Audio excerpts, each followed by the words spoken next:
யோவான் 8:38. நான் என் பிதாவினிடத்தில் கண்டதை சொல்லுகிறேன், நீங்களும் உங்கள் பிதாவினிடத்தில் கண்டதை செய்கிறீர்கள் என்றார். ஒரு தடவை வாசிங்க. நான் என் பிதாவினிடத்தில் கண்டதை சொல்லுகிறேன், நீங்களும் உங்கள் பிதாவினிடத்தில் கண்டதை செய்கிறீர்கள் என்றார்.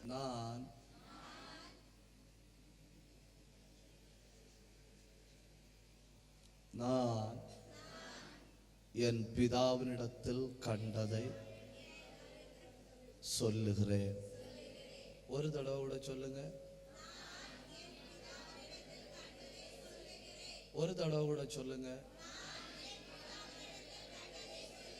ஒரு நிமிஷம் கண்ணை மூடி அத்தனை பேரும் வாயை திறக்கணுன்னு இந்த மைதானம் மொத்தம் ஒரு பயங்கர அபிஷேகம் இறங்கணும். கர்த்தருடைய வல்லமை இப்போ பாயணும். பலவீனத்தின் கட்டுகள் இப்போ உடையணும். இப்போ இந்த கூட்டத்தில் நீங்க எங்க இருந்தாலும், நீங்க எந்த இடத்துல இருக்கிறீர்கள் என்பது முக்கியம் அல்ல. உங்களை தொடுகிற கை யாருடையது என்பதுதான் முக்கியம். நல்ல கண்ணை மூடி, நல்ல கை தட்டி, வாயை திறந்து, ஆவியில நிரம்பி, அந்நிய பாஷை அடையாளத்தோட ஒன்று தெய்வத்தை மகிமைப்படுத்துங்க. கிருபை பாயுது. நல்ல கை தட்டி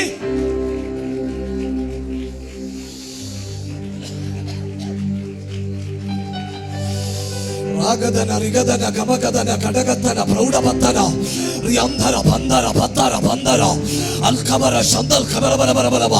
தெய்வத்தினுடைய தூதர்கள் இறங்குவார்களாக. கர்த்தருடைய ஆவி பலமாய் இறங்குவார்களாக. கர்த்தருடைய ஆவி பலமாய் இறங்குவதாக. எல்லா கட்டுகளும் அவிழ்வதாக. நல்ல கை தட்டுங்க.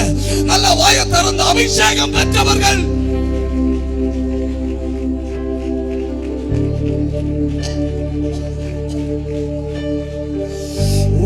வைடமான சந்தரந்த லாதரந்த ரிகத்தர பரபரபரபா அல்கபர பரபரியந்தர பரபரபரபா உடந்தர பிரௌட பரபரபரபா ரயந்தல் கபர பரபரபரபா ரியந்தர பரபரபரபா அல்கபர பரப. சத்தத்தை உயர்த்துங்க. நல்ல சத்தத்தை உயர்த்துங்க. நல்ல கை தட்டுங்க. இந்த ராத்திரி பிதாவினிடத்தில் கண்டது இந்த மைதானத்தில் வெளிப்படணும். பிதாவினிடத்தில் கண்டது இந்த மைதானத்தில் வெளிப்படணும். அப்போஸ்தலர் காலத்தில் 1ஆம் நூற்றாண்டுல என்ன நடந்ததோ அது இந்த 21ஆம் நூற்றாண்டுல இந்த மாலையில எங்க நடுவுல வெளிப்படுவதாக.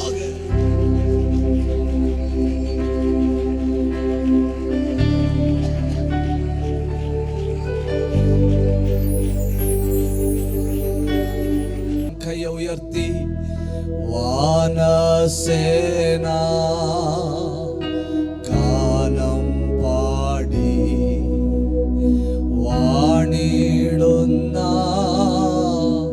സ്വർഗസിയോ ധ്യാനിച്ചിടും നേരം എൻ്റെ മാനസം മോദിച്ചിടുന്നു.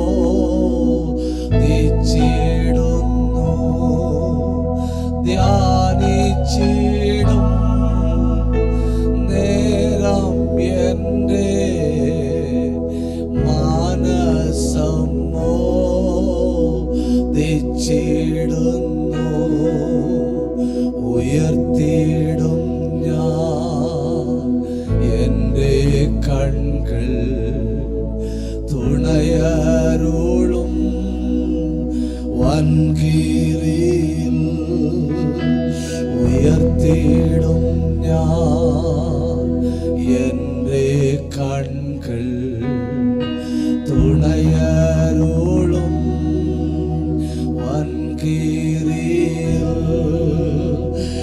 എൻ സഹായം വാനം ഭൂമി അഖിലം വാഴോ യഹോവയേ. എൻ സഹായം വാനം ഭൂമി അഖിലം വാഴോ യഹോവയേ.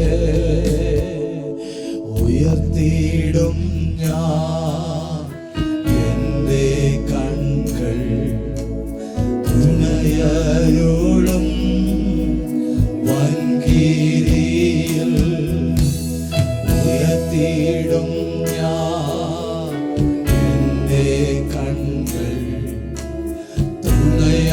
அருளும் வங்கிரியில் இஸ்ராயேலின் காவல்காரன் நித்ரபாரம் தூங்குന്നില്ല இஸ்ராயேலின். சத்தம் உயர்த்தி சொல்லுங்க, வாயை திறந்து. நீ தேடி வந்திருக்கிறவர் தூங்குவதில்லை, நீ ஆராதிக்கிறவர் உறங்குவதில்லை. யெகோவாயே பாலகன் தான், இல்லை நீக்கு ஏதமொட்டும். யெகோவாயே பாலகன் தான், இல்லை நீக்கு ஏதமொட்டும். ഉയർത്തിയിടും ഞാൻ എൻ്റെ കണ്ണുകൾ തുണയരുളും വൻകീരിയിൽ. ഉയർത്തിയിടും ഞാൻ എൻ്റെ കണ്ണുകൾ തുണയരുളും വൻകീരിയിൽ. நல்ல தகப்பனே, நல்ல மாலை நேரத்துக்காய் உமக்கு நன்றி. நாங்கள் முன்னமே அறியாததும் உலக தோற்றத்துக்கு முன்னமே நீர் எங்களுக்காக ஆயத்தம் பண்ணி வைத்ததுமான இந்த வேளையில நாங்கள் ஒருமித்து உம்முடைய திரு சமூகத்தில் வருகிறோம். கர்த்தர் எங்களுக்கு அனுகூலமாயிருக்கிறபடியால் உமக்கு நன்றி செலுத்துகிறோம். கர்த்தரின் பட்சத்தில் இருக்கிறார், நான் அசைக்கப்படுவது இல்லை என்று வேதத்தில் சொல்லப்பட்டது போல எங்களுக்கு வருகிற எல்லா நெருக்கடிகளும் எங்களை அசைக்கும்படி முயற்சி செய்தாலும், எங்களுக்கு வருகிற எல்லா எதிர்காற்றுகளும் எங்களை அசைக்கும்படி முயற்சி செய்தாலும், வருகிற எல்லா போராட்டங்களும் எங்களை அசைக்கும்படி முயற்சி செய்தாலும், கர்த்தர் எங்கள் பட்சத்தில் இருக்கிறபடியால் நாங்கள் அசைக்கப்படுவதில்லை. தகப்பனே, நல்ல வசனங்களுக்காய் உமக்கு நன்றி செலுத்துகிறோம். அப்பத்தை கையில் எடுத்து ஸ்தோத்திரம் பண்ணி பிட்டு அநேகருக்கு கொடுத்த அதே கைகள் இந்த மாலை நேரத்தில் வசனத்தை எடுக்கிறபடியால் உமக்கு நன்றி செலுத்துகிறோம். அதை ஆசீர்வதிக்கிறபடியால் உமக்கு நன்றி செலுத்துகிறோம். அதை எங்களுக்கு தரப்போகிறபடியால் நன்றி. நாங்கள் வசனத்தை பட்சிக்கிற போது பலவீனர்கள் பலப்படுவார்களாக, கட்டப்பட்டவர்கள் கட்டவிழ்க்கப்படுவார்களாக, நோயுற்றவர்கள் விடுவிக்கப்படுவார்களாக, எல்லாவித அந்தகாரத்தின் கட்டுகளும் அவிழ்க்கப்படுவதாக என்று ஜெபிக்கிறோம். இருளின் அதிகாரங்கள் சரணடைவதாக. பாபாரா கத்தாரா பாபா ரியாந்தாரா ஷாகாரா பாபா பாபா.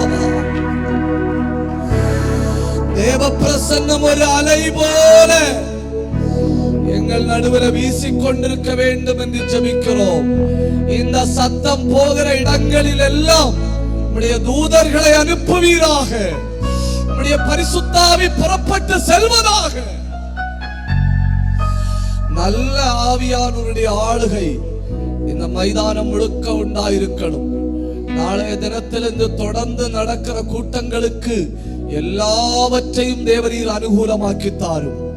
வருகிற தேவ மனிதனை வல்லமையாய் பயன்படுத்தும். இந்த ராத்திரி எங்கள் இருதயங்களின் கதவுகளை திறந்து வையும். எங்களை தொட்டு எங்களோடு பேசும். இயேசுவின் நாமத்தில் பிதாவே, ஆமென். சந்தோஷம் உள்ளவங்க ஒரு அல்லேலூயா சொல்லுங்க. நல்ல உற்சாகம் உள்ளவங்க ஒரு அல்லேலூயா சொல்லுங்க. உங்களை காண்பது ரொம்ப சந்தோஷம். இந்த பாக்ஸ் எல்லாம் ரொம்ப தூரத்தில் வச்சிருக்கிறதுனால இந்த நாளில் கிடைச்ச ஒரே ஒரு வாய்ப்பில் சத்திய சுவிசேஷத்தை கொஞ்சம் தெளிவாக சொல்லிட்டு நான் கடந்து போகலாம் என்று கர்த்தருக்குள் விரும்புகிறேன். கர்த்தர் உங்களை ஆசீர்வதிப்பாராக. நேரம் கிடைக்கும்போ எல்லாம் மனிதர்கள் வாசித்து ஆறுதல் அடைகிற சில பகுதிகள் உண்டு. சில பகுதிகள் இந்திரா காந்தி அம்மையாரிடத்துல ஒரு கேள்வி கேட்கிறாங்க. சஞ்சய் காந்தி மரித்து போன அந்த மரணத்தின் துக்கத்தை நீங்க எப்படி தாங்கினீர்கள் அப்படின்னு இந்திரா காந்தி அம்மையார்கிட்ட கேட்கிறாங்க. அவங்க ஒரு கணம் கூட யோசிக்காம சொன்ன பதில், நான் யோவான் எழுதின சுவிசேஷத்தை வாசிச்சு வாசிச்சு ஆறுதல் அடைஞ்சேன். பொறாமை, என்ன பொறாமை இல்ல. நான் யோவான் எழுதின சுவிசேஷத்தை வாசிச்சு வாசிச்சு ஆறுதல் அடைஞ்சேன். பாருங்க, இந்த இக்கட்டான நேரத்தில் வரும்போ எந்த கதப்புக்கும் ஆறுதலை கொடுக்காது. ஒரு இடுக்கண் அப்படின்னு வரும்போ உலகத்துள்ள எதுவும் ஆறுதலை கொடுக்காது. எந்த நேரத்திலேயும் வாசிச்சு வாசிச்சு பலப்படத்தக்கன ஒரே புஸ்தகம் பைபிள்.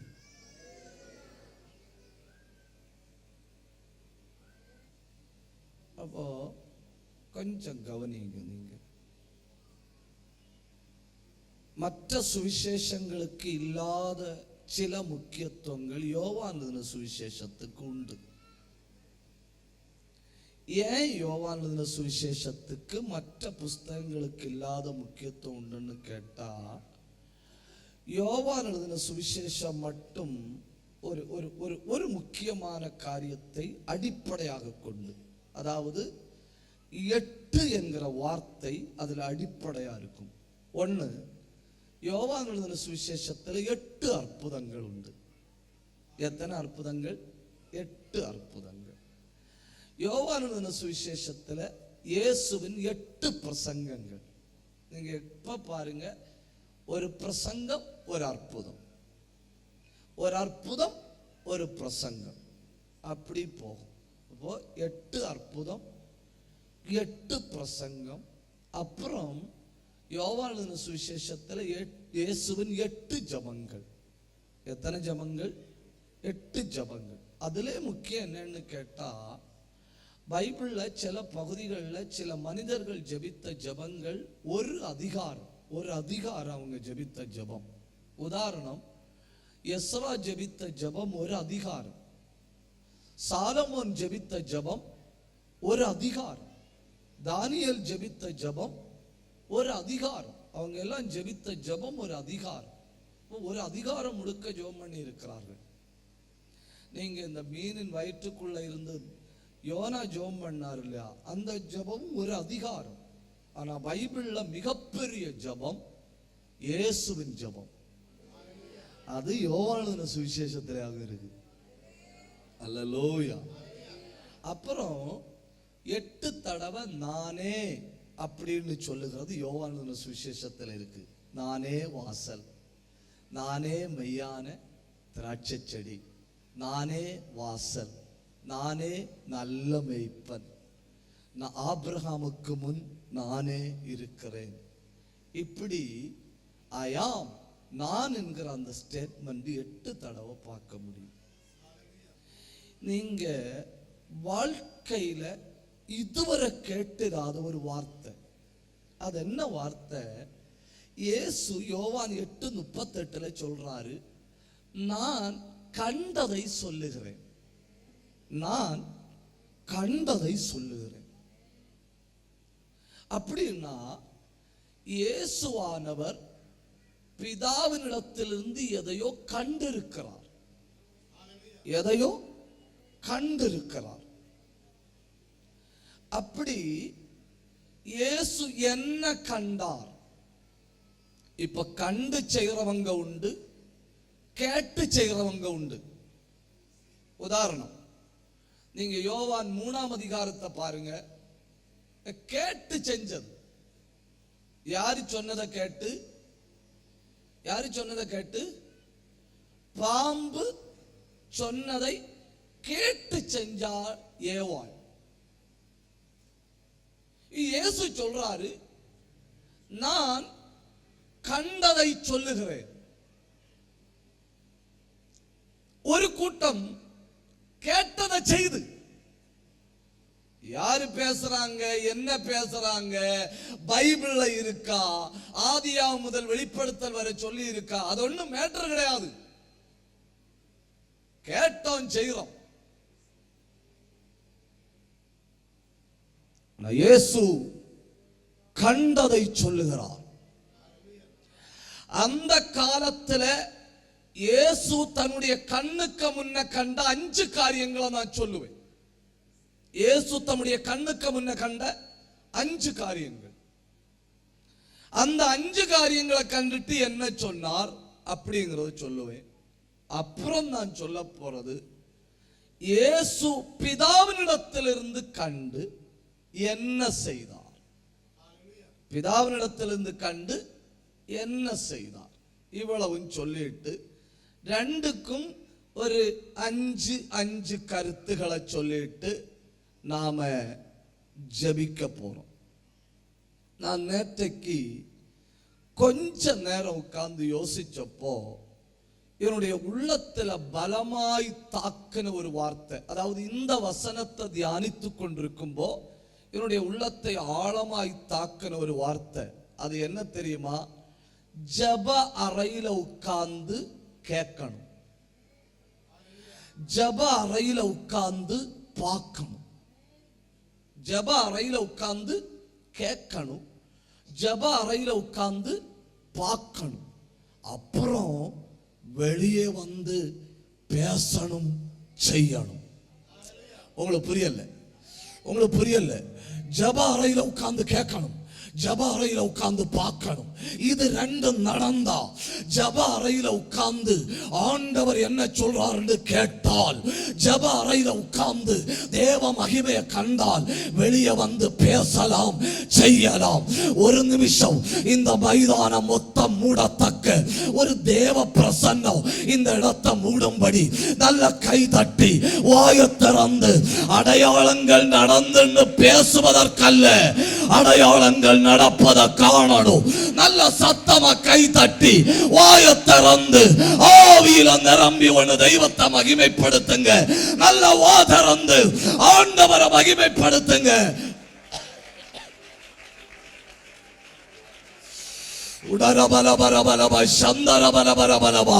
இந்த ராத்திரி அடையாளங்கள் நடப்பதாக, அற்புதங்கள் நடப்பதாக, தேவ செயல்கள் நடப்பதாக, ஆண்டுகளாய்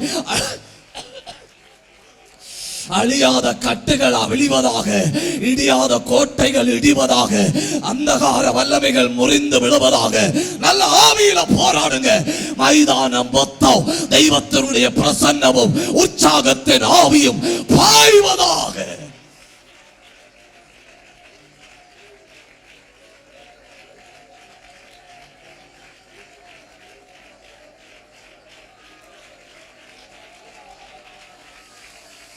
நல்ல நல்ல வெளிப்பாடுல அவங்க வெட்டி ஜபியுங்க, அபிஷேகம் வெட்டி ஜபியுங்க. ஒரு கார்மேகம் விலகுகிறது. நல்லா உட்கார்ந்த இடத்துல வெட்டி ஜபியுங்க. ரகத்தர பரபரபரபா, ரியந்தர பிரௌட பரபரபரபா, ரெந்தல் கபரபரபரபா. நன்மையை தடுக்கிற, தேவ பிரசன்னத்தை தடுக்கிற, உங்க குடும்பத்துல தெய்வீக விடுதலைகள் வெளிப்படாதபடி தடுக்கிற அந்த வல்லமையை வெட்டி ஜபியுங்க.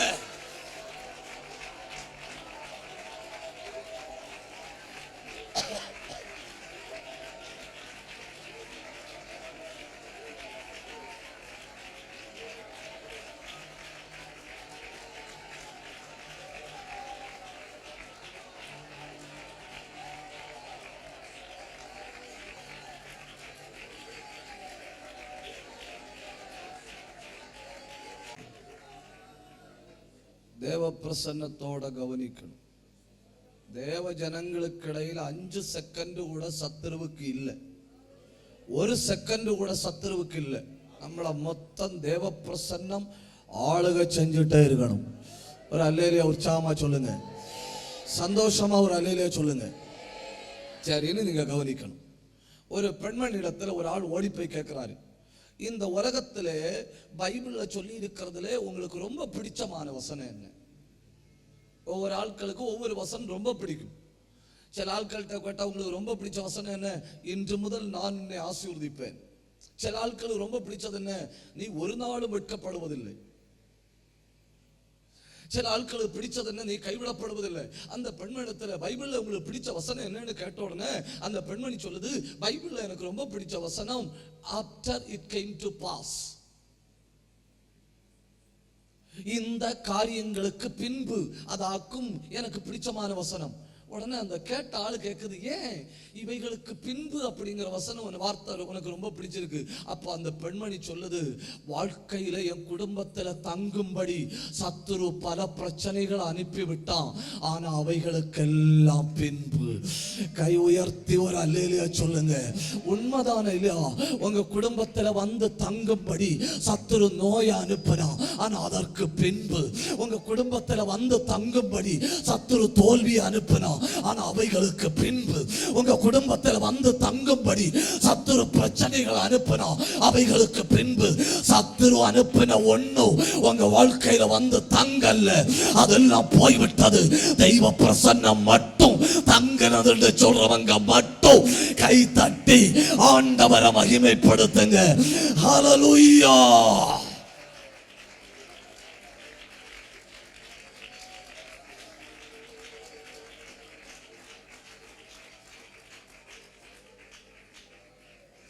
அந்த காலத்துல இயேசுனுடைய கண்ணுல கண்டவைகள் 5 அண்ணன் டக்குன்னு சொல்றேன். 1, லூக்கா எழுதின சுவிசேஷம் 23ஆம் அதிகாரம் அதனுடைய 28வது வசனம். லூக்கா 23:28. இயேசு கண்டார். என்ன கண்டார் தெரியுமா? நோக்கமில்லாத கண்ணீர். Tears without purpose.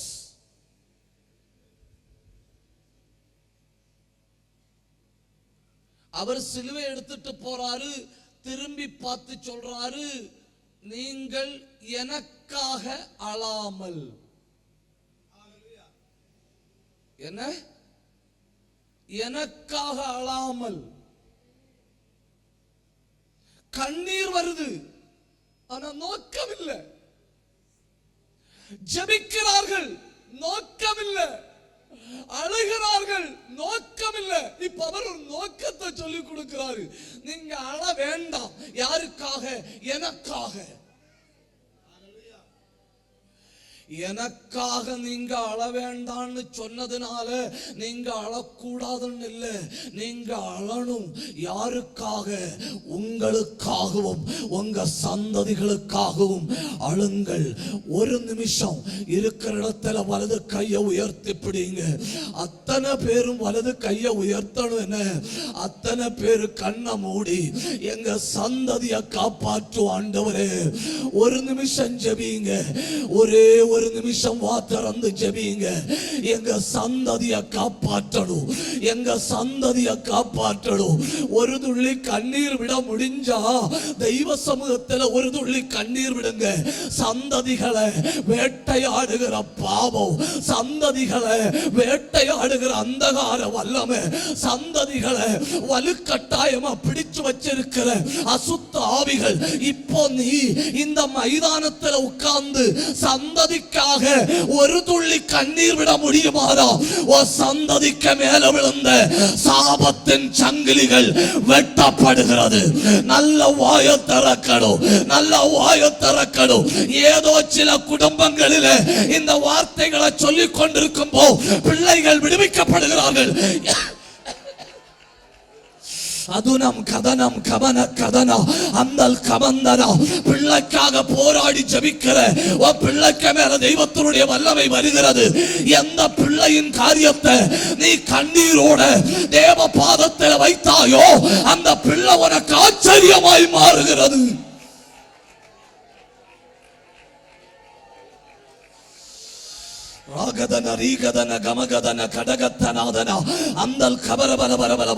ஆலயத்துக்கு வந்தா ஒரு நோக்கத்தோட வரணும். தேவ சமூகத்தில் வந்தா ஒரு நோக்கத்தோட வரணும். கர்த்தருடைய சந்நிதியில வந்தா ஒரு நோக்கத்தோட, ஒரு பாட்டு பாடினாலும் ஒரு நோக்கத்தோட, 5 நிமிஷம் ஜெபிச்சாலும் ஒரு நோக்கத்தோட, முழங்கால நின்னா ஒரு நோக்கத்தோட. நான் வீணாக ஓடின ஓடினது இல்லை, வீணாக ஓடினது இல்லை. நான் ஆகாயத்தில் சிலம்பம் பண்ண விரும்பல. நான் செய்கிறதெல்லாம் ஒரு நோக்கத்தோட.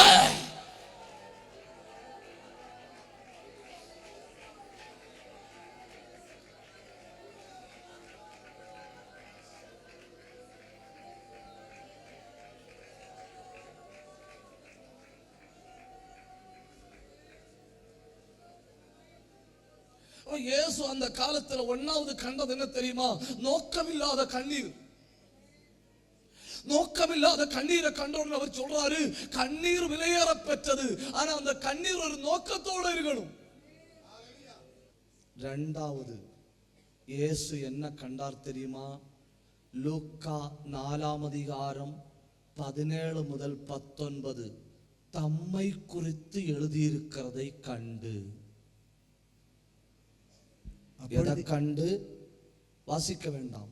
தம்மை குறித்து எழுதியிருக்கிறதை கண்டு. 66 புஸ்தகம் உண்டு பைபிள்ல. சாத்தான் சொன்னதும் பைபிள்ல உண்டு, சாத்தானை பற்றி சொன்னதும் பைபிள்ல உண்டு, மனுஷன் சொன்னது பைபிள்ல உண்டு, மனுஷனை பற்றி சொன்னது பைபிள்ல உண்டு, தூதர்கள் சொன்னது பைபிள்ல உண்டு, இயேசு சொன்னது பைபிள்ல உண்டு, தேவன் சொன்னது பைபிள்ல உண்டு.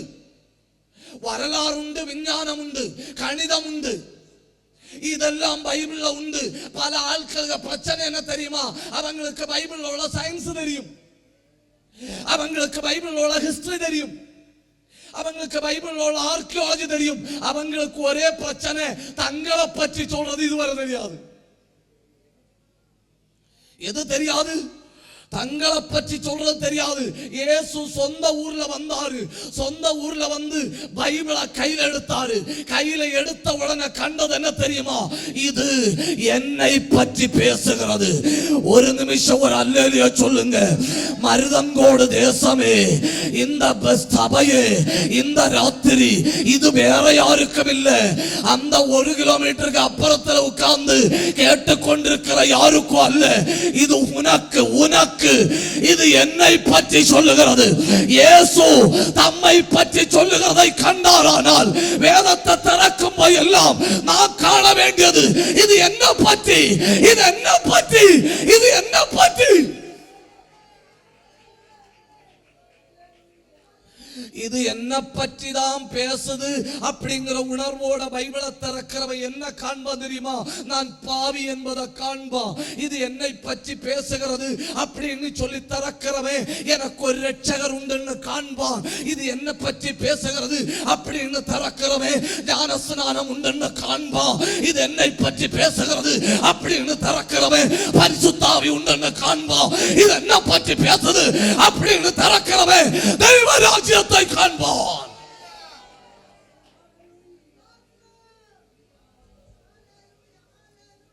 இயேசுவே பைபிளை திறந்து யாரை பற்றி எழுதியிருக்கிறத கண்டாரு? யாரை பற்றி? தம்மை பற்றி. நமக்கு மற்றவங்களுக்கு எல்லாம் ஆண்டவர் என்ன சொல்றாருன்னு தெரியும். நமக்கு என்ன சொல்றாருன்னு இத்தனை காலம் வசனத்தை கேட்டாச்சு, ரட்சிக்கப்பட்டாச்சா? இத்தனை காலம் வசனம் கேட்டாச்சு, ஞானஸ்நானம் எடுத்தாச்சா? இத்தனை காலம் வசனம் கேட்டாச்சு, பரிசுத்தாவின் நிறைவை பெற்றாச்சா? ஏன் இல்ல? ஏன்னா இதுவரை நம்மளை பற்றி எழுதி இருக்குங்கிற உணர்வு முறைச்சு முறைச்சு பாருங்க. என்ன கர்த்தர் மட்டும் நல்லவர். நான் இதை பார்த்த உடனே எனக்கு ஒரு ஆறுதலா இருந்து, ஐயா தொடங்கும்பளை எழுதி வச்சிருக்கிறார், இயேசு நல்லவர். அல்லேலூயா. அது எனக்கு ஒரு பலன். நீங்க அல்லேலூயா சொன்னாலும் சொல்லலைன்னாலும் இயேசு நல்லவர். நீங்க துதிச்சாலும் துதிக்கலைன்னாலும் இயேசு நல்லவர். கை உயர்த்தி ஒரு அல்லேலூயா சொல்லுங்க. அப்போ ஒன்னாவது கண்டது நோக்கமில்லாத கண்ணீர், இரண்டாவது கண்டது தம்மை குறித்து எழுதி இருக்கிறது, மூணாவது இயேசு என்ன கண்டார் தெரியுமா? யோவான் 4ஆம் அதிகாரம் அதனுடைய 35வது வசனம். அறுவடை வருவதற்கு இன்னும் 4 மாதம் ஆகும் என்று நீங்கள் சொல்லுகிறீர்கள். தலையை உயர்த்தி பாருங்க, தலையை உயர்த்தி பாருங்க. தலையை உயர்த்தி பார்த்தா உங்களுக்கு என்ன தெரியும்? இது அறுவடையின் வேளையாயிருக்கிறது. ஹல்லேலூயா. கை உயர்த்தி ஆண்டவரை மகிமைப்படுத்துங்க. அநேக நாட்களாய் ஒரு காரியத்துக்காக ஜெபம் பண்ணி கொண்டிருக்கிறீங்க இல்லையா? அந்த காரியத்தை அறுவடை செய்ய போறீங்க. அநேக காலமா ஒரு காரியத்துக்கு முழங்கால நிக்கிறீங்க இல்லையா? அந்த காரியத்தை அறுவடை செய்ய போறீங்க. அநேக நாட்களா ஒரு காரியத்துக்காக தேவ பிரசன்னத்தில் விழுந்து கிடக்கிறீங்க இல்லையா? அதுக்கு நீ 4 மாசம் ஆகாது, அதுக்கு நீ 3 மாசம் ஆகாது, ஏன் அதுக்கு நீ 10 நிமிஷம் கூட ஆகாது. அறுவடை செய்ய போறீங்க. இருக்கிற இடத்துல கண்ணை மூடி கை தட்டி பெற்றுக் கொள்ளுங்க. இது அறுவடையின் காலம். உடம் கமனா அந்தல் கபரபல சந்தரபல பரபலபா ரேலந்தரபலபா. பிரயாசப்பட்டு பயிரிட்டத அறுக்க போற, பிரயாசப்பட்டு முழங்கால நின்னத அறுக்க போற, பிரயாசப்பட்டு உபவாசம் பண்ணினத அறுக்க போற. ஏன் ஆவியில போராடுங்க. அல் கமனம் கமந்தரா அல் பந்தரா ரியாந்தரா அல் ஹத்தரா பலபா ஊடமல் கபரபல பலபலபா ரேலந்தரபலபா. ஹல்லேலூயா. நோக்கத்தோடு கூடிய அழுகை. அது மட்டுமில்ல, என்ன குறித்து எழுதி இருக்கிறத கண்டு அது மட்டுமில்ல, அறுவடை வருது, அறுவடை வருது. தெய்வ நாமத்துக்காக பிரயாசப்பட்ட குடும்பமே அறுவடை வருது. அவமானப்பட்ட குடும்பமே அறுவடை வருது. எந்த பைபிளை கையில் எடுத்துட்டு நடந்ததுனால எந்த இடத்துல கேவலப்பட்டாயோ அதே பைபிளை வச்சு அதே இடத்துல அறுவடை பண்ண போகிறாய்.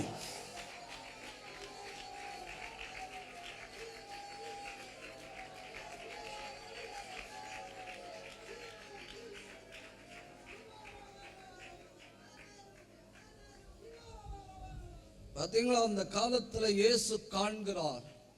1வது காண்கிறார் நோக்கமில்லாத கண்ணீர். 2வது காண்கிறார் தம்மை குறித்து எழுதியிருக்கிறதை கண்டார். அப்புறம் என்ன கண்டார்? அறுவடையை கண்டார். 4வது என்ன கண்டார் தெரியுமா? இயேசு 4வது கண்டது ஜனங்கள் மேய்ப்பனில்லாத ஆடுகளைப் போல சிதறி இருப்பதை. மத்தேயு 9ஆம் அதிகாரம் 36வது வசனம். மத்தேயு 9ஆம் அதிகாரம் 36வது வசனம். ஜனங்கள் மேய்ப்பனில்லாத ஆடுகளைப் போல சிதறி இருப்பதை இயேசு கண்டு. 5வது கண்டதை மட்டும் சொல்லிட்டு நான் 2வது பகுதிக்குள்ள போறேன். சீசர்களை பக்கத்துல நிக்க வச்சுட்டு சொல்றாரு, நான் கண்டேன், நான் கண்டேன். அவங்க கேட்கணும், ஆண்டவரே நீர் என்ன கண்டீர்? இயேசு என்ன கண்டார்?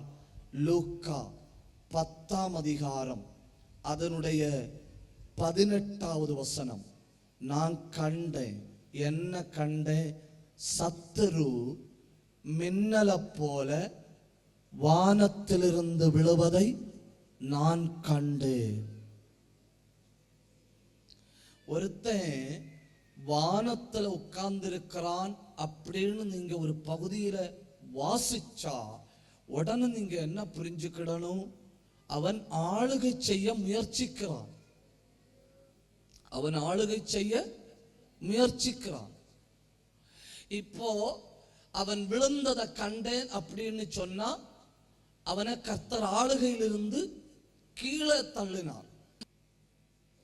ഇന്നു രാത്രി നിന്റെ അനുവാദമില്ലാതെ നിന്റെ കുടുംബത്തിന്റെ മേൽ ആധിപത്യം ചെയ്യുന്ന അന്ധകാര ശക്തികളെ ദൈവം വെട്ടി വീഴ്ത്തുന്നു. അതാണ് നിന്നോടുള്ള ദൂത്. പിടിക.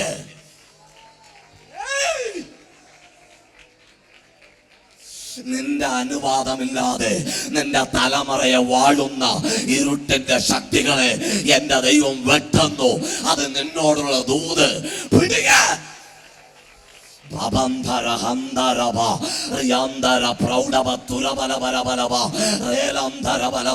നിന്റെ ഉയർച്ചയെ തടഞ്ഞ്, നിന്റെ അനുഗ്രഹത്തെ തടഞ്ഞ്, നിന്റെ ഭവനത്തിന്റെ ആത്മീക അന്തരീക്ഷത്തെ തടഞ്ഞ് ഉയരങ്ങളിൽ കൊടികെട്ടി വാഴുന്ന ഇരുട്ടിന്റെ ശക്തികളെ ഇന്ന് ഇന്നു രാത്രി ദൈവാത്മാവ് വേരോടെ പറിച്ചു കളയുക. കൃപയുള്ളവർ ആരാധിക്ക്.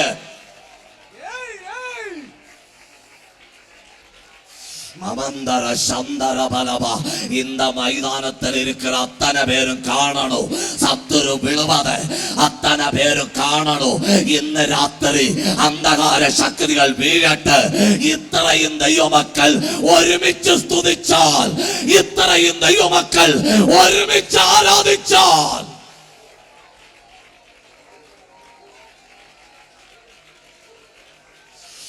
அந்தகமன கடகதன உங்க துதிக்கு பயங்கர மதிப்பு, உங்க ஸ்தோத்திரத்துக்கு பயங்கர மதிப்பு. உட்கார்ந்து இருக்கிற இடத்துல இருந்து வாயை திறந்து துதித்து பார். சில வல்லமைகள் விழுகிறது, சில அந்தகார கட்டுகள் விழுகிறது. அதை மிதிக்க வேண்டிய கிருபை.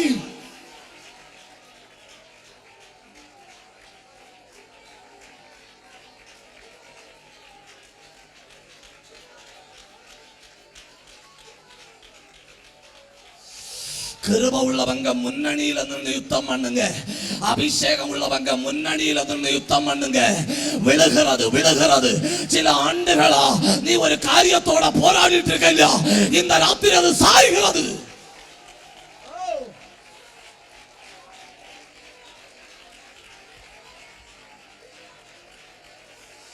அத்தல் கமன ரிபல் கமன கடக துரபல பரபலவா ரியந்தர பலவ சந்தர பலவா. ഇന്ന് രാത്രിയോടെ അന്ധകാര ആധിപത്യങ്ങൾ അടിയറവ് പറയണം. നിന്റെ ഭർത്താവിന്റെ മേൽ ശത്രുവിന് അവകാശമില്ല, നിന്റെ ഭാര്യയുടെ മേൽ ശത്രുവിന് അവകാശമില്ല, നിന്റെ തലമുറയുടെ മേൽ ശത്രുവിന് അവകാശമില്ല, നിന്റെ ശരീരത്തിന്റെ മേൽ ശത്രുവിന് അവകാശമില്ല, നിന്റെ ബിസിനസിന്റെ മേൽ ശത്രുവിന് അവകാശമില്ല, നിന്റെ കുടുംബത്തിലെ ഒരു വ്യക്തിയുടെ മേലും ശത്രുവിന് അവകാശമില്ല. വീഴട്ടെ.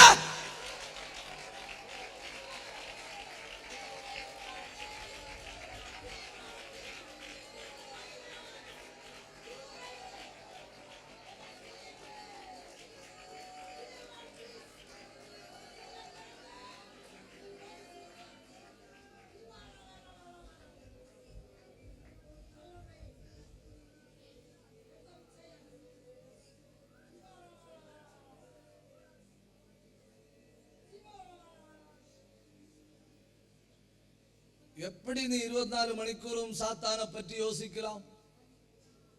எப்படி சிந்தைக்குள்ள சாத்தானை பற்றி எண்ணிட்டே இருக்கலாம்? விழுந்து போனவனை எப்படி நீ தலையில எடுத்து வச்சு கொண்டாடலாம்? இயேசு சொன்னார், நான் கண்டேன் விழுந்தது, அடுத்த ஆக்ஷன் உனக்காகும். நீ என்ன செய்யணுமாம்? மிதிக்கவும் மிதிக்கவும் மிதிக்கவும். സമാധാനത്തിൻ ദേവൻ, സമാധാനത്തിന്റെ ദൈവം വേഗത്തിൽ ശത്രുവിനെ നിന്റെ കാലിന്റെ കീഴിൽ ചതച്ചു കളയും.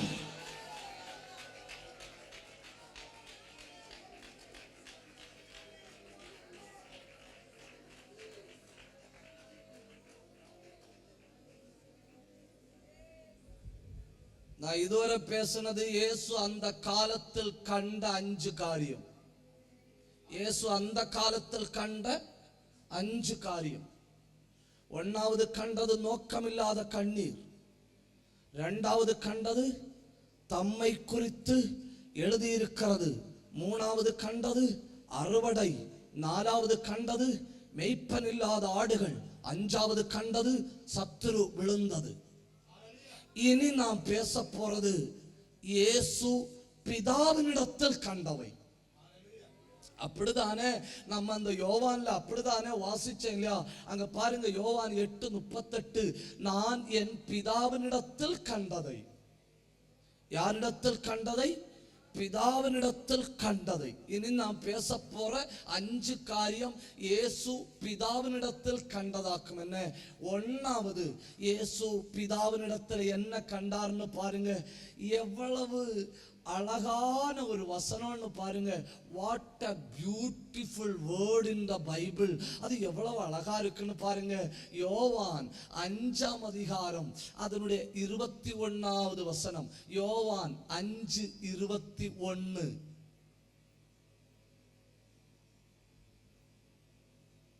பிதாவானவர் மரித்தோரை எழுப்பி உயிர்ப்பிக்கிறது போல குமாரனும் தமக்கு சித்தமானவர்களை உயிர்ப்பிக்கிறார். இயேசு பிதாவினிடத்துல கண்ட ஒன்னாவது காரியம் பாருங்க, பிதா, மதுவா பேசுங்க, பிதா உயிர்ப்பிக்கிறார்.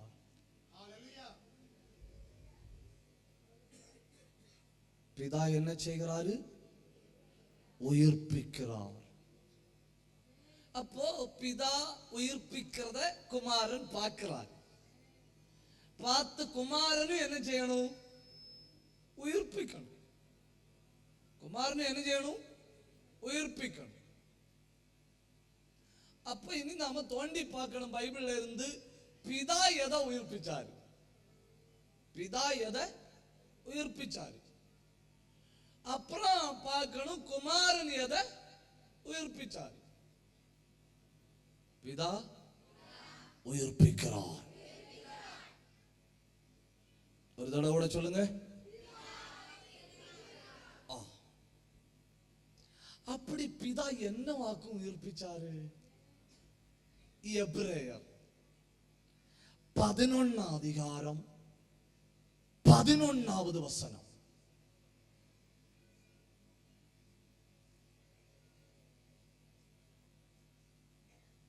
விசுவாசத்தினாலே சாராளும் வாக்குத்தத்தம் பண்ணினவர் உண்மை உள்ளவர் என்றெண்ணி கர்ப்பம் தரிக்க பலனடைந்து வயது சென்றவளா இருந்தும் பிள்ளை பெற்றாள்.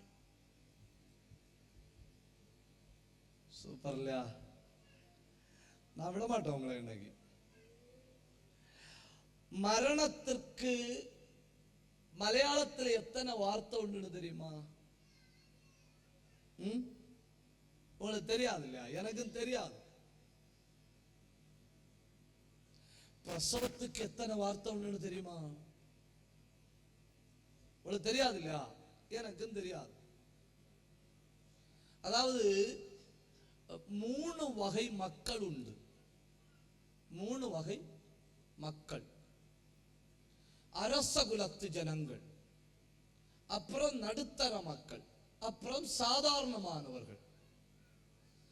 சாதாரணமான வீட்டுல குழந்தை பிறந்தா பெற்றுன்னு சொல்லுவோம். என்னன்னு சொல்லுவோம்? உட்கார்ந்து பேச ஒரு முடிவுக்கு வருவோமா? என்னன்னு சொல்லுவோம்? பெற்று. பெற்றிല്ല, പെറ്റ്. പീറ്റി പെറ്റില്ല, മലയാളത്തിലുള്ള പെറ്റ്. നടുത്തര വർക്കത്തിലുള്ള വീട്ടിലെ കുളന്ത പിറന്ന ചൊല്ലുവനും പ്രസവിച്ചു. കീഴ്മട്ടത്തിലെ പിറന്ന പെറ്റു. நடுத்தரத்துல உள்ள வீட்டுல குழந்தை பிறந்தா பிரசவிச்சு. அரச குடும்பத்துல பிள்ளை பிறந்தா என்ன சொல்லணும் தெரியுமா? திருவயறு ஒழிஞ்சு. என்ன? திருவயறு ஒழிഞ്ഞു. പെറ്റു, പ്രസവിച്ചു, തിരുവയറ് ഒഴിഞ്ഞു. തിരുവയറ് കാലിയാച്ചു. ഇനി മരണത്തിற்கு ചത്തു. എന്നാ? ചത്തു.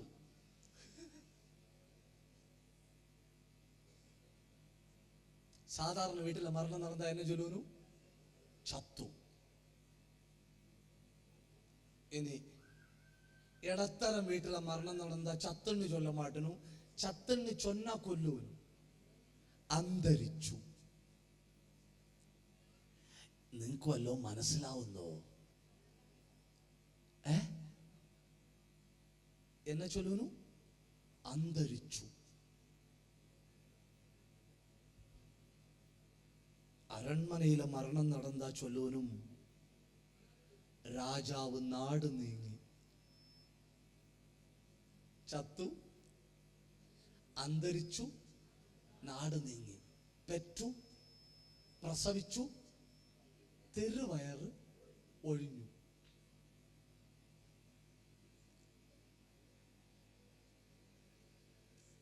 മുറച്ചു பார்த்துட்டே இருங்க. மரணத்திற்கு கிரேக்க மொழியில 2 வார்த்தை உண்டு. எத்தனை வார்த்தை உண்டு? 2 வார்த்தை. எல்லாரும் கவனிக்கணும், சொல்லணும், நீங்க சும்மா விட மாட்டேன். தானட்டோஸ் சொல்லுங்க, தானட்டோஸ். ஆனால் இனி கெட்ட வார்த்தை பேச உந்துதல் வரும்போ கிரீக்கில் இதொன்னும் சொல்லப்படாது. தானட்டோஸ். தானட்டோஸ்னா மரணம். தானட்டோஸ்னா மரணம். 2வது வார்த்தை நெக்ரோஸ். சொல்லுங்க, நெக்ரோஸ். கேட்கும்போ நெக்கி கொல்லுறது போல தோணினாலும் பரவாயில்ல, சோத்திரம் சொல்லிட்டு இருங்க. தானட்டோஸ், நெக்ரோஸ். கவனிங்க, தானட்டோஸ்னா உயிர் போறது. தானட்டோஸ்னா என்ன? உயிர் போறது. நெக்ரோஸ்னா அப்படி இல்லை. ஆளு உயிரோட இருக்கும்போ சரீரத்துக்கு அவயவம் செத்து போறது. சரீரத்துக்கு அவயவம் செத்து போறது. நர்சிங் படிச்ச யாராவது இருக்கீங்களா?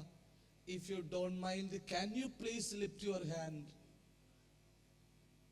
யாரும் இல்லையா? உண்டுனாலும் கை தூக்க மாட்டணும்.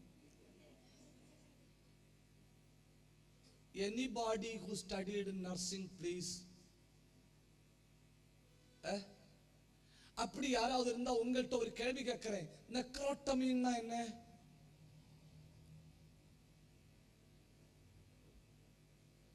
நெக்ரோட்டமின்னா என்ன? அல்லேலூயா.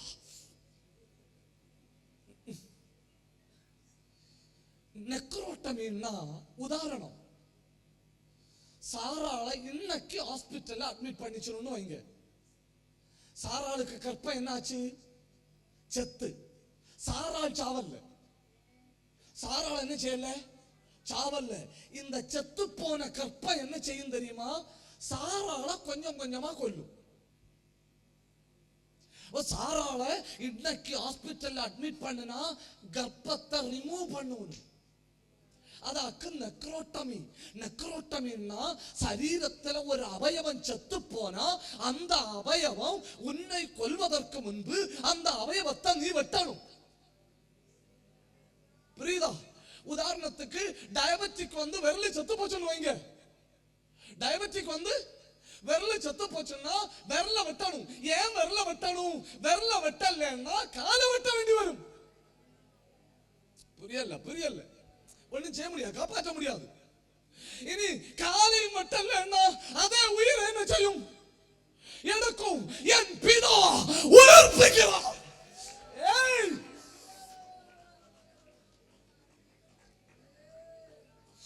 ஹாஸ்பிட்டல்ல கொண்டு போட்டு செத்து போன சரீரத்தின் அவயவத்தை உயிர்ப்பிக்க முடியாததுனால அவங்க என்ன பண்ணணும் தெரியுமா? செத்த பகுதி மற்ற பகுதியை கொல்லாதபடி வெட்டி தள்ளுவரும். தேவ பிரசன்னத்தில் கொண்டு வந்தா என்ன நடக்கும் தெரியுமா? செத்த பகுதியை என் பிதா என் கை தட்டி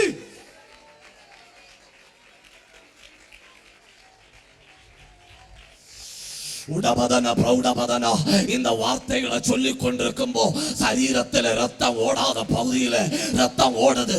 கிட்னியில ஃபங்க்ஷன் தொடங்குது. கண்ணா மூடி பிடி. ராக்கா சக்கத்தரபனபா ரியந்தரபனபா லிவர் நார்மல் ஆகுது. உடபதானியா எங்க உட்கார்ந்தாலும் வாய தரைங்க, எங்க உட்கார்ந்தாலும் வாய தரைங்க. என் பிதா உயிர்ப்பிக்கிறாருன்னு, என் பிதா உயிர்ப்பிக்கிறாருன்னு, என் பிதா உயிர்ப்பிக்கிறார்.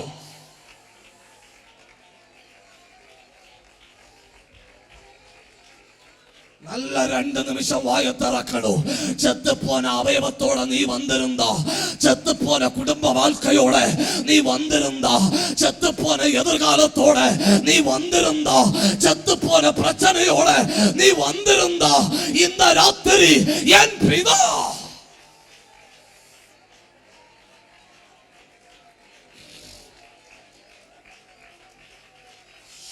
ராகதன ரீகதன கமகதன 2 நிமிஷம் வாய திறந்து அந்நிய பாஷை பேசும்போ உயிரற்ற பகுதிகளில ஒரு வல்லமை பாயுது. வாய திறந்து ஆவியில நிரம்பும்போ உயிரற்ற பகுதியில ஒரு அபிஷேகம் பாயுது. எனக்கு யாருன்னு தெரியல, ஆனா எனக்கு விடுதலை தெரியுது. எனக்கு ஒரு அற்புதம் இந்த மைதானத்துல தெரியுது. நீரா கண்ண மூடி பெற்றுக்கோ. You are free.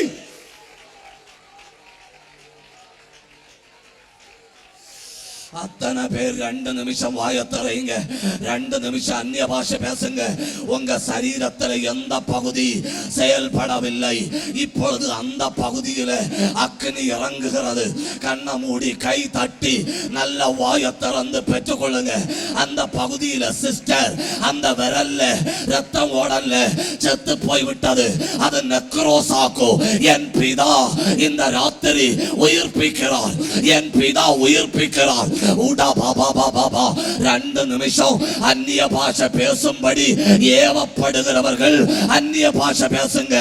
ஆவியில நிரம்பும்படி ஏவப்படுகிறவர்கள் ஆவியில நிரம்புங்க. உடகமனா அந்தல் கமானமா. இந்த காரியத்தை நான் என்னத்துக்கு சுமக்கணும்? அது செத்து போச்சு இல்லையா? இல்ல, என் பிதா உயிர்ப்பிக்கிறார்.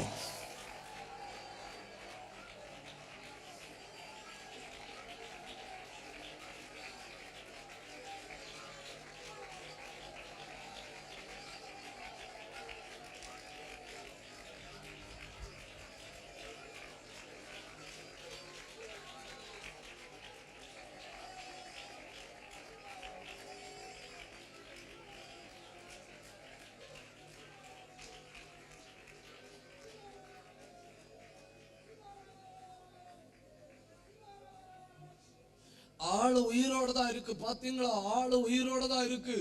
வெளிப்பார்வைக்கு கை அணங்குது, காலு செயல்படுது, சரீரத்தின் எல்லா பகுதியும் செயல்படுது. ஆனா செத்தது எங்க? உள்ளுக்குள்ள. ஹாஸ்பிட்டல்ல போனா டாக்டர் சொல்லுவாரு, நீ செத்து போறதுக்கு முன்னே அந்த செத்து போன பகுதியை சர்ஜரி பண்ணி ரிமூவ் பண்ணணும். ஏன்னா ஒரு சரீரத்தின் திசு செத்து விட்டால் அதை உயிர்ப்பிக்க மனுஷனால முடியாது. அதனால மனுஷன் கண்டுபிடிச்ச பெரிய சொல்யூஷன் என்ன? செத்த பகுதி மற்ற பகுதியை சேதப்படுத்தாதபடி செத்த பகுதியை அகற்றிவிட வேண்டும். ஆனா தெய்வத்துக்கு சொல்யூஷன் அப்படி இல்லைன்னு.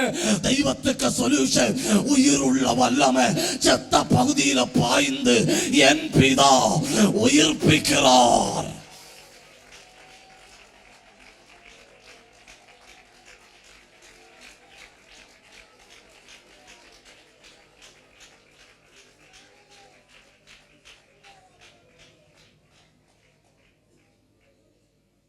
ஒன்னு யோசிச்சு பாருங்க.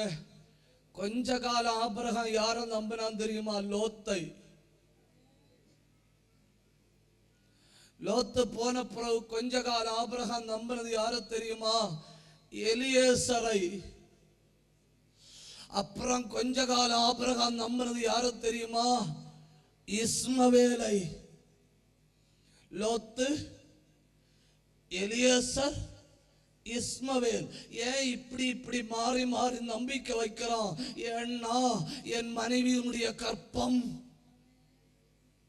கற்பம் செத்து விட்டது. ஆனா எபிரேயர் நிருபக்காரன் சொல்றான், ஆபிரகாம் ஆராதித்தவர் உயிர்ப்பிக்கிறவர். அல்லேலூயா. பதில் இல்லாத கேள்வியோட ஒருவேளை வந்திருக்கலாம். விடுதலை இல்லாத நோயோட ஒருவேளை வந்திருக்கலாம். என் வாழ்க்கை முழுக்க இந்த செத்த பகுதியை நான் சுமக்க வேண்டியதுதான் அப்படிங்கிற எண்ணத்தோட நீ வந்திருக்கலாம். என் குடும்ப வாழ்க்கை மொத்தம் செத்து விட்டது அப்படின்னு நீ வந்திருக்கலாம். இல்ல, ஈசாக்குன்னு சொல்லி கர்த்தர் ஒரு வார்த்தை சொன்னது உண்மையானால் அந்த செத்த பகுதியில உயிர் வருது.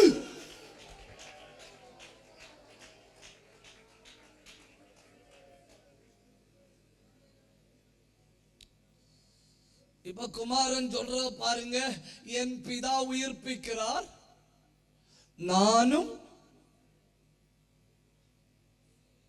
எனக்கு சித்தமானவைகளை உயிர்ப்பிக்கிறேன். ஒரு தடவை சொல்லுங்க, நெக்ரோஸ்.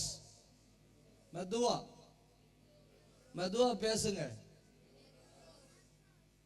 நம்ம அல்லேலியா சோத்திரம் மட்டும் சொல்லி படிச்சதுனால கொஞ்சம் கஷ்டமா தான் இருக்கும். சொல்லுங்க, நெக்ரோஸ். இயேசுக்கு பக்கத்துல ஒருத்தன் வரான். அவனுக்கு பிரச்சனை என்னன்னு பாருங்க. லூக்கா 6:6.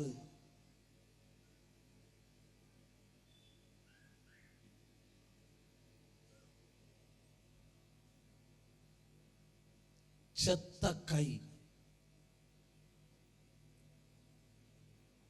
என்ன கை? செத்த கை. வாசிங்க look chapter 6 and verse number 6. வேறொரு ஓய்வு நாளிலே அவர் ஜெப ஆலயத்தில் பிரவேசித்து உபதேசித்தார். அங்கே சூம்பின வலது கையுடைய ஒரு மனுஷன் இருந்தான். நீங்க பைபிள்ல வேற எங்க பாருங்க கைன்னு தான் போட்டிருக்கும், சூம்பின கை உடைய மனுஷன்னு தான் போட்டிருக்கும். ஆனா நீங்க லூக்காவுல மட்டும் பாருங்க சூம்பின வலது கைன்னு போட்டிருக்கும். ஏன்னா லூக்காவுல மட்டும் சூம்பின வலது கைன்னு போட்டிருக்கு? ஏன்னா லூக்கா ஒரு டாக்டர். லூக்கா ஒரு டாக்டர். மீதி எல்லாரும் நோயாளின்னு ஒரு மனுஷன் வியாதி பிடிச்ச மனுஷன்னு பார்த்தனும். டாக்டர் மட்டும் எந்த கையிலையாகும் பிரச்சனைன்னு கரெக்டா பார்த்தாரு. பார்த்துட்டு சொன்னாரு withered right hand. எல்லாரும் கொஞ்ச நேரம் கவனிக்கணும். என்ன கொஞ்ச நேரம் கவனிக்கணும். சூம்பின வலது கைன்னு சொன்னா பிறப்பால் பிரச்சனை உள்ள கை அல்ல. பிறப்பால் பிரச்சனை உள்ள கை அல்ல. திடீர்னு என்ன ஆச்சு தெரியுமா? அந்த கையில் உள்ள நரம்புகள் உலர்ந்து போனது. இப்போ சில நேரம் எல்லாம் நமக்கு தெரியல, சில மருத்துவ கொண்ட என்ன செய்யும்? உணங்கும். ஆனா கீழே நம்ம நுள்ளி பார்த்தா உயிர் இருக்கும். அப்புறம் ஒரு 6 மாசம் தாண்டி பார்த்தா மொத்தம் விரவாகும். மொத்தம் விரவு 6 மாசம் தாண்டி பார்த்தா ஆகும். ஏன்னா முதல்ல ஒரு பகுதி உலர்ந்தது. அந்த உலர்ந்த பகுதி கொஞ்சம் சத்து சத்து சத்து உயிர் உள்ள மற்ற பகுதியையும் ஆக்கிரமித்தது. உயிர் உள்ள மற்ற பகுதியையும் ஆக்கிரமித்தது. இவனுக்கு இந்த பக்கத்தில் உள்ள நரம்பு சுருங்கிட்டு, நரம்பு சுருங்கினதுனால என்ன ஆச்சு தெரியுமா? அந்த பகுதியில் உள்ள இரத்த ஓட்டம் தடைபட்டு, இரத்த ஓட்டம் தடைபட்டதுனால என்ன ஆச்சு தெரியுமா? அந்த பகுதி உயிரற்று போச்சு. அந்த பகுதியில தொட்டா தெரியாது. அப்புறம் அந்த கை அப்படி சுருங்க தொடங்குச்சு. அந்த கை என்னாச்சு? சுருங்க தொடங்குச்சு. இனி இதை ட்ரீட் பண்ணாம விட்டிருந்த என்ன ஆயிருக்கும்? அது அப்படி பாதிப்பு மேல வந்து ஷோல்டர்ல இருந்து பாதிப்பாகி உடம்பு முழுக்க என்ன ஆயிருக்கும்? பாதிச்சிருக்கும். ஹாஸ்பிட்டல்ல கொண்டு போயிருந்தா கண்டிப்பா என்ன பண்ணி இருப்பனும்? அங்கன வச்சு கட் பண்ணி இருப்பனும். அங்கன வச்சு கட் பண்ணி இருப்பனும். ஏன்னா அதுக்கு இந்த பக்கத்துல உயிர்ப்பிக்க மனுஷனால முடியாது. மனுஷனால முடியாது. பிதா கருவறையை உயிர்ப்பித்தார். குமாரன் இப்போ அவன் வலது கையை பார்த்து சொல்றாரு, நேரே வரட்டும். டக்கு டக்கு டக்குன்னு ரத்தம் ஓடாத்த நரம்புல டேம்ல இருந்து தண்ணி சாடுறது போல உள்ளுக்குள்ள ஒரு அசைவு, உள்ளுக்குள்ள ஒரு ஓட்டம், உள்ளுக்குள்ள ஒரு பலம். சரீரத்துல ஈரம் வந்து தனுத்து போன கை சூடாச்சு. என் கை தட்டி கண்ணை மூடி வாயை திறந்து அந்த கை அசைய தொடங்குச்சு. முன்ன விட பலமா, முன்ன விட பலத்தோட யாரோ சிலருடைய வறண்டு போன சரீரங்கள் இப்பொழுது செழிப்பாகிறது.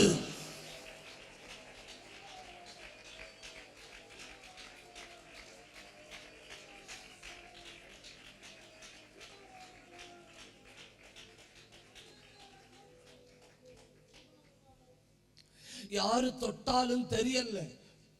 அந்த கை அசையும் போது தெரியல. அந்த விரல்ல ஒண்ணுமே தெரியலையே. அந்த பகுதி உலர்ந்து விட்டது. யாரால முடியும்? யாரால முடியும்னா என் பிதா உயிர்ப்பிக்கிறார். நானும் எனக்கு சித்தமானவனை உயிர்ப்பிக்கிறேன். வலது கையை உயர்த்தி பிடிங்க. அத்தனை பேரும் ஜெபிக்கணும். உயிரடைவதாக வாயை திறந்து ஜெபிங்க. இந்த வார்த்தைகளை சொல்லிக் கொண்டிருக்கும் போது செத்த செல்லு உயிர்ப்பிக்கப்படுகிறது. பிள்ளை பிறக்காத முடியாதுன்னு சொன்ன அந்த வீட்டுக்குள்ள பிள்ளை பிறக்க போகுது. இந்த வார்த்தைகளை சொல்லி கொண்டிருக்கும் போது மறுபடியும் ரத்தம் ஓடுது. கண்ணை மூடி ஆவியில போராடுங்க. சோம்பின வலது கை, வலது காலு, சரீரத்தின் சில பகுதிகள், ரத்தம் ஓடாத கண்ணின் நரம்புகள், ரத்தம் ஓடாத மூளை நரம்புகள், குமாரன் உயிர்ப்பிக்கிறான். வெட்கப்படாதுங்க, வெட்கப்படாதுங்க. ரகா ரபா, ரகந்தா ரபா. இனி அந்த ரெண்டு கைய நல்லா தட்டி குமாரன் உயிர்ப்பிக்கிறான்.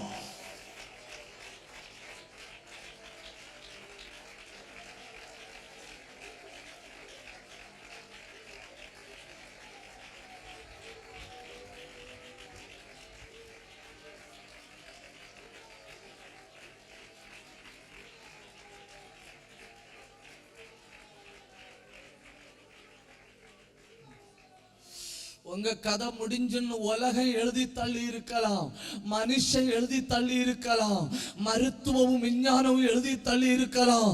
வேதம் அப்படி எழுதி தள்ளல. என்ன வேதம் உங்களை பார்த்து என்ன சொல்ல தெரியுமா? കുമാരനും ഉയർപ്പിക്கிறார்.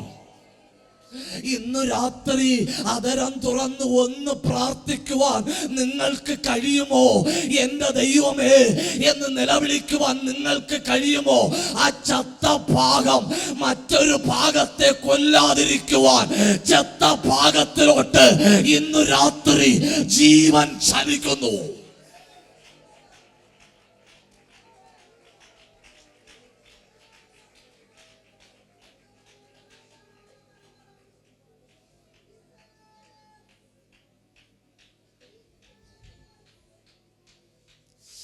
எல்லாரும் கைவிட்ட கேசு தானே தெய்வத்துக்கு தேவை. எல்லாரும் முடியாதுன்னு ஒதுக்குனது தானே தெய்வத்துக்கு தேவை. எல்லாரும் வேண்டான்னு சொன்னதானே தெய்வத்துக்கு தேவை. ஒரு விதத்துல சொன்னா செத்து போனது தானே தெய்வத்துக்கு தேவை. ஒருவேளை அவமானங்கள் உங்களை கொண்டிருக்கலாம், தோல்விகள் உங்களை கொண்டிருக்கலாம், கடன் பிரச்சனைகள் உங்களை கொண்டிருக்கலாம், நெருக்கடிகள் உங்களை கொண்டிருக்கலாம். என் பிதா உயிர்ப்பிக்கிறார், நானும் உயிர்ப்பிக்கிறேன். பெற்றுக்கோ ஜீவன்.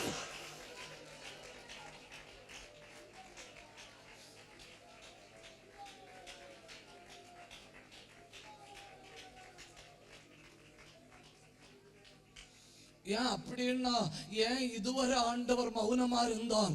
ஏன் இதுவரை மௌனமா இருந்தாருன்னா, நீ வெறும் சாட்சி அல்ல, நீ ஒரு பெரிய சாட்சியா மாறணும்.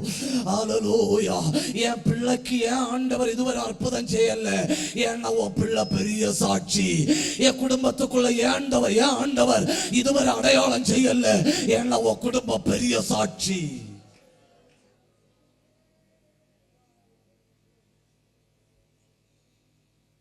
ஒரு வித்தியாசம் புரியலன்னு நான் சொல்லித்தாரேன்.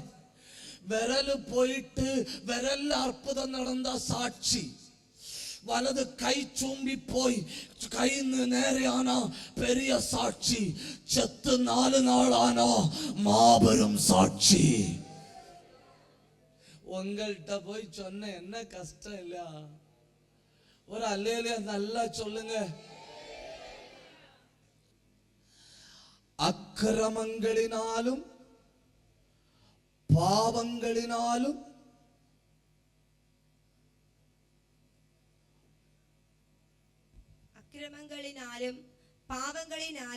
மரித்தவர்களாய் இருந்த உங்களை உயிர்ப்பித்தார். பாத்தீங்களா? எதனால் அக்கிரமங்களினாலும் பாவங்களினாலும் மரித்திருந்த நம்மை உயிர்ப்பித்தார். அப்போ உயிர்ப்பிக்கப்படுதல் என்று சொன்னால் என்ன? பாவத்திலிருந்து வெளியே கொண்டு வருதல். என்ன? பாவத்திலிருந்து வெளியே கொண்டு வருதல். 3 காலம் உண்டு மனுஷனுக்கு. 1 கடந்த காலம், 2 நிகழ்காலம், 3 எதிர்காலம். 3 காலம் மனுஷனுக்கு உண்டு. அந்த 3 காலத்தை நீங்க ஒண்ணு யோசிச்சு பாருங்க.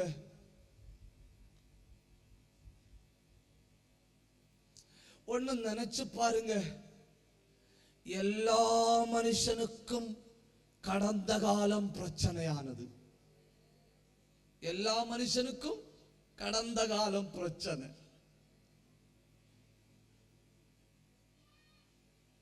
எல்லா மனுஷனை பாருங்க, நிகழ்காலம் சவால். கடந்த காலம் பிரச்சனை, நிகழ்காலம் சவால். எந்த மனுஷனையும் பாருங்க, எதிர்காலம் கேள்விக்குறி. கடந்த கால பிரச்சனை, நிகழ்கால சவால், எதிர்காலம் கேள்விக்குறி. கடந்த கால பிரச்சனைக்கு காரணம் என்ன? பாவம். நிகழ்கால சவாலுக்கு காரணம் என்ன? வெறுப்பு. என்ன? வெறுப்பு. எதிர்கால கேள்விக்குறிக்கு காரணம் என்ன? மரணம். பாவம், வெறுப்பு, மரணம். என் கடந்த கால பாவத்தை இயேசு சுமந்தார் என்று விசுவாசிக்கிறேன். என் நிகழ்கால வெறுப்பை தேவ அன்பு மூடுகிறது. என் எதிர்கால மரணத்தின் மேல எனக்கு நம்பிக்கை தந்திருக்கிறார். கை தட்டி ஆண்டவரை மகிமைப்படுத்துங்க. ஒரு தடவை கூட அந்த வார்த்தையை நான் சொல்றேன். என்னுடைய கடந்த கால பாவத்தை இயேசு மன்னித்தார். என்னுடைய நிகழ்கால வெறுப்பை இயேசு தம்முடைய அன்பினால மூடினார். என்னுடைய எதிர்கால மரணத்தின் மேல இயேசு எனக்கு நம்பிக்கை தந்திருக்கிறார். கை தட்டி ஆண்டவரை உயர்த்தணும். கை தட்டி ஆண்டவரை உயர்த்தணும். பாவம் யாரையாவது விளங்கி போட்டதானால் இந்த ராத்திரி பத்திரமாய் வெளியெடுக்கிறார்.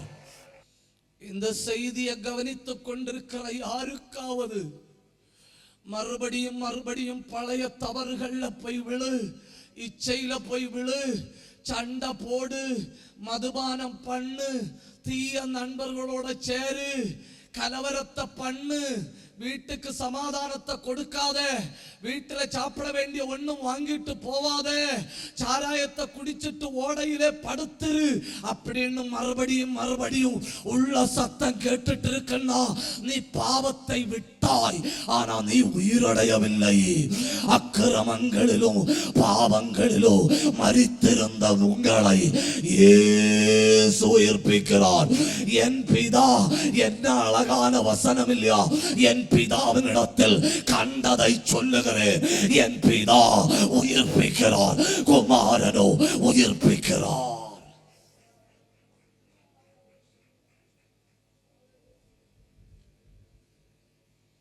வேதத்தை பொறுத்தவரை உயிரடைதல் என்றால் என்ன? பாவத்திலிருந்து வெளியே வருதல்.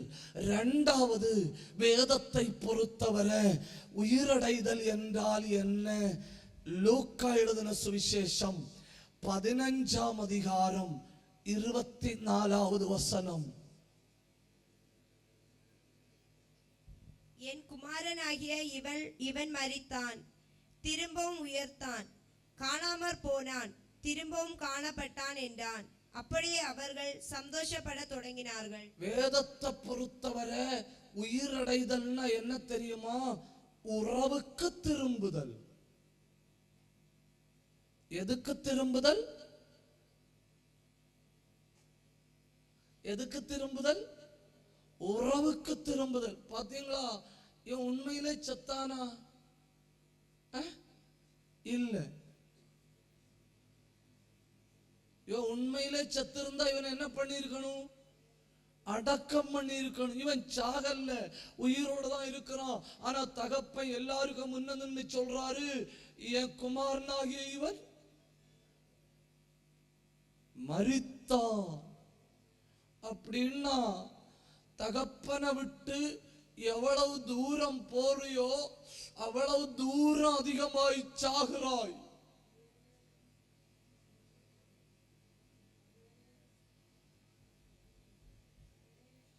வா திறக்க முடியல, பாட்டு பாட முடியல, அன்பா அப்பான்னு கூப்பிட முடியல. ஏன்? உறவு செத்து விட்டது. உறவு செத்து விட்டது.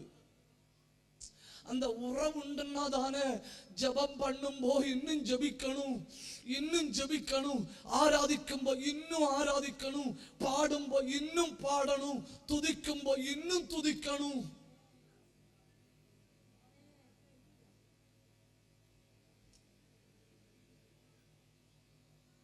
மிஞ்சி மிஞ்சி போற, ரொம்ப தூரம் போற,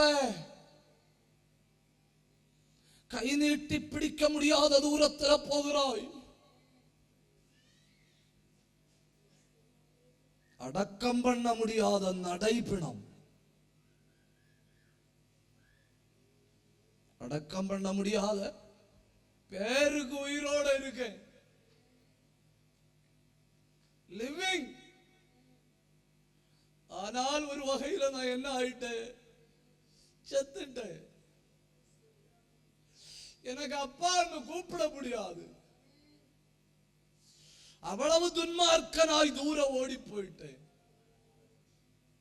சில ஆட்கள் உண்டு இல்லையா, ஆராதனை தொடங்கி ஏதேசம் ஆன பிறகுதான் உள்ள வருவனும், என்ன ஆத்மாவே போடக்கு முன்ன வெளியே சாடுவனும், டிஸ்டன்ஸ் மெயின்டைன் பண்ணுவனும். அவங்க யாருன்னு யாருக்கும் தெரியாது, வீடு அங்கன்னு யாருக்கும் தெரியாது. அட்டெண்டன்ஸ் உண்டு, அட்டெண்டன்ஸ் உண்டு, யார்கிட்டையும் பேச மாட்டணும். என்ன அத்தமாவே போட்டுட்டு பார்த்தா வண்டி காம்பவுண்டு வெளியில் அடங்கும்.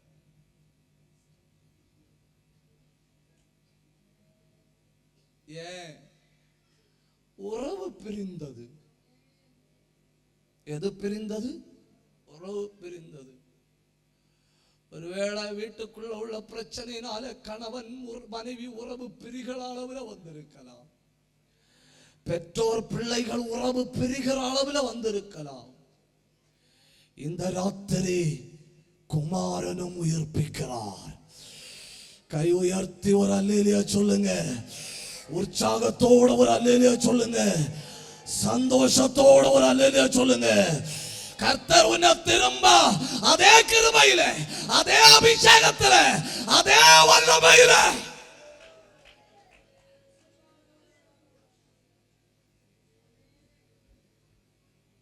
ஒன்னாவது உயிர்ப்பித்தல் என்றால் பாவத்திலிருந்து வெளியே கொண்டு வருதல். இரண்டாவது உயிர்ப்பித்தல் என்றால் உறவுக்கு திரும்ப கொண்டு வருதல், பேக் டு ரிலேஷன்ஷிப். மூணாவது உயிர்ப்பித்தல் என்றால் என்ன தெரியுமா? ஆவிக்குரிய தூக்கத்தை களைதல். எதை களைதல்? ஆவிக்குரிய தூக்கத்தை களைதல். எபேசியர் 5ஆம் அதிகாரம் 14வது வசனம். ஆகையால் தூங்குகிற நீ விழித்து, தூங்குகிற நீ விழித்து, நீ விழித்து. அப்படியெல்லாம் சொல்லக்கூடாது தெரியுமா? நீங்கள் உங்கள் மதிப்புக்குரிய மரியாதைக்குரிய straight to the point, pin point, வில்லில் இருந்து புறப்பட்டு வருகிற அம்பு சரியா குத்தானும் இல்லையா அதாக்கும். நீ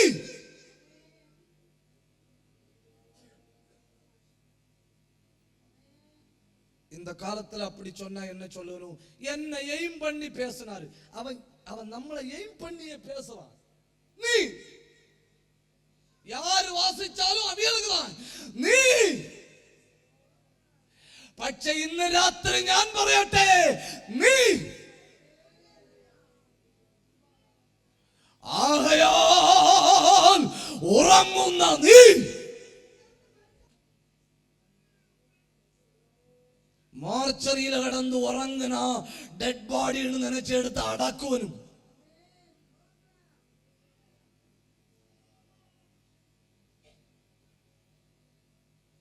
உயிருள்ளதுக்கு அடையாளம் என்ன தெரியுமா? பதப்பு. புதப்பு இல்ல, பதப்பு. அது மோர்ச்சரிக்குள்ள போய் கிடந்து உறங்குனா பதப்பு இருக்கான்னு பார்க்க மாட்டணும். ஏன்னா பதப்பு போன பார்ட்டிகளாக்கும் உள்ள கிடக்கிறது எல்லாம். பதப்புண்டுனாலும் பாடிக்கு லிஸ்ட்ல தான் வரும். அதனால யாக்கும் சொல்றது, தூங்குகிற நீ மரித்தோரை விட்டு மரிச்சவரிட இடையில் தந்து. ഉന്നത പാട്ട് 5-ാം അധികാരം 2-ാം വസനത്തില് சூனேமித்தியாள் சொல்றா, நான் நித்திரை பண்ணினேன், என் கண்கள் மூடி இருந்தது, என் இருதயமோ என் நேசருக்காய் விழித்திருந்தது. நான் தூங்கிட்டு தான் இருக்கேன், ஆனா உள்ளத்துல விழிப்போட தூங்குறேன். எப்ப எக்காலம் தொனிச்சாலும், எப்ப என் நேசருடைய சத்தத்தை கேட்டாலும் எழும்ப வேண்டும் என்கிற உணர்வோட தூங்குறேன். நான் நித்திரையாயிருந்தேன், என் இதயமோ விழித்திருந்தது.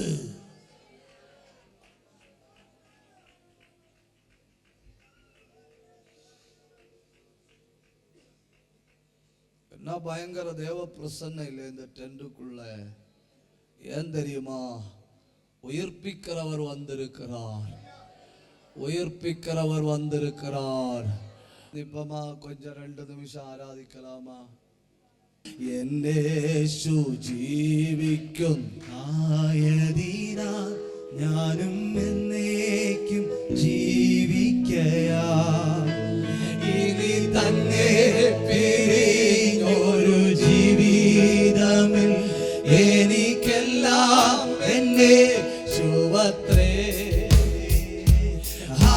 ഹല്ലേലൂയാ, ജയം ഹല്ലേലൂയാ, യേശു കർത്താവ് ജീവിക്കുന്നു. ഹല്ലേലൂയാ, ജയം ഹല്ലേലൂയാ, യേശു കർത്താവ് ജീവിക്കുന്നു. യേശു ഉയർത്തു ജീവിക്കുന്നു, പരലോകത്തിൽ ജീവിക്കുന്നു. യേശു ക്രിസ്തു ഉയർത്തു ജീവിക്കുന്നു, പരലോകത്തിൽ ജീവിക്കുന്നു. ഇഹലോകത്തിൽ താൻ ഇനി വേഗം വരും, രാജരാജനായി വാണിടുവാൻ. ഹല്ലേലൂയാ, ജയം ഹല്ലേലൂയാ, യേശു കർത്താവ് ജീവിക്കുന്നു. ഹല്ലേലൂയാ, ജയം ഹല്ലേലൂയാ, യേശു കർത്താവ് ജീവിക്കുന്നു. മരണത്തിൻ പോലതരാ വിഷപല്ലുതകത്തലാകയാ. മരണത്തിൻ പോലതരാ വിഷപല്ലുതകത്തലാകയാ. ഇനി തെല്ലും ഭയമില്ല പുത്തൂരിനെ ഞങ്ങൾ വെല്ലുവിളിക്കുകയാ. ഹല്ലേലൂയാ, ജയം ഹല്ലേലൂയാ, യേശു കർത്താവ് ജീവിക്കുന്നു. ഹല്ലേലൂയാ, ജയം ഹല്ലേലൂയാ, യേശു കർത്താവ് ജീവിക്കുന്നു. യേശു ജീവിക്കുന്നായതിനാൽ ഞാനും എന്നേക്കും ജീവിക്കയാ. യേശു ജീവിക്കുന്നായതിനാൽ ഞാനും എന്നേക്കും ജീവിക്കയാ. ഇനി തന്നെ പിരിഞ്ഞൊരു ജീവിതത്തിൽ എനിക്കെല്ലാം യേശുവത്രേ. ഹല്ലേലൂയാ, ഹല്ലേലൂയാ, യേശു കർത്താവ് ജീവിക്കുന്നു.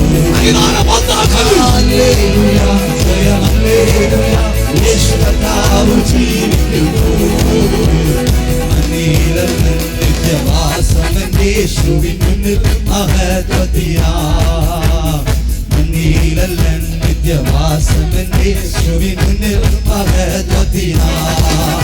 ഇനി പിന്നിൽ അവയ്ക്കു ചെന്നെത്തുന്ന നാളുകൾ എണ്ണി കാത്തിരുന്നു.